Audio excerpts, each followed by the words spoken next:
coming up now to the top of the observatory. I need to catch my breath. I'm Marie McGrory with National Geographic Travel. Belize is home to about a dozen major Mayan ruins, which are visited by over 300,000 tourists every year. But the largest Mayan site in the country only receives a small fraction of those visitors. The ancient ruins of Caracol are only about 25 miles south of San Ignacio, but the nearly 6-hour round trip makes getting there an all-day adventure. The prospect of the long journey only made me more curious. What are people missing out on by skipping over Caracol?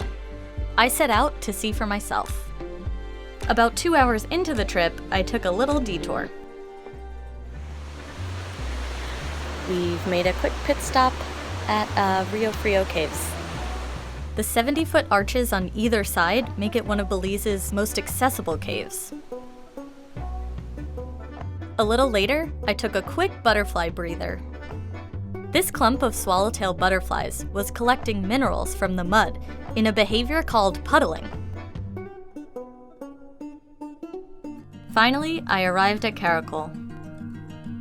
The site was lush and peaceful, with none of the typical tourist amenities like a gift shop or concessions. But, unlike many other Mayan sites, visitors are free to climb and explore the ruins. At its height, around AD 650, Caracol spanned more than 6 square miles and was home to over 140,000 people. That's double the population of Belize City, the country's current largest. Known as the Sky Palace, Kana is the tallest set of buildings in Caracol. At the very top. Though it doesn't look that tall, because the tiered design makes it difficult to see the top when you're standing on the ground. There's also an observatory complex that the Maya used for astronomical observations.